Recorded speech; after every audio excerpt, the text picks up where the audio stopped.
Balaji studio Delhi. अखिया में लार भरल सुना छै कलाई गे, बहिन बिना राखी के बांध दई माई गे, बहिन बिना राखी के बांध दई माई गे।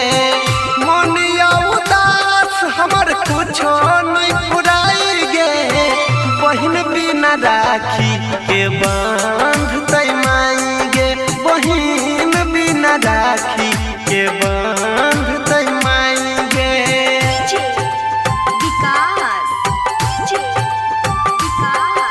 बहिन बिना राखी के बांध दई माई गे।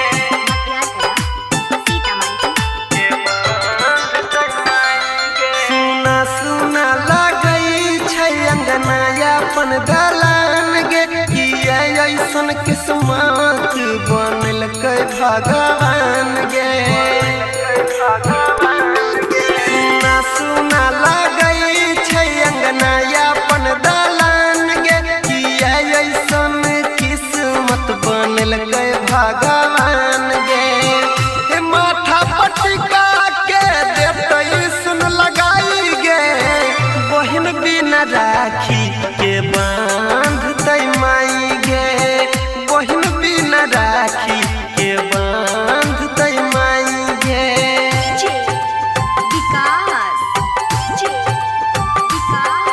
बहिन बिना राखी के बांध दई माई गे।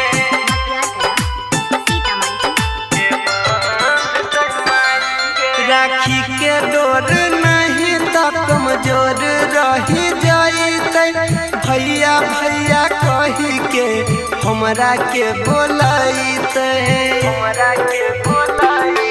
राखी के डोर नहीं तो कमजोर रही जाइते, भैया भैया कही के हमरा के बोलाइते।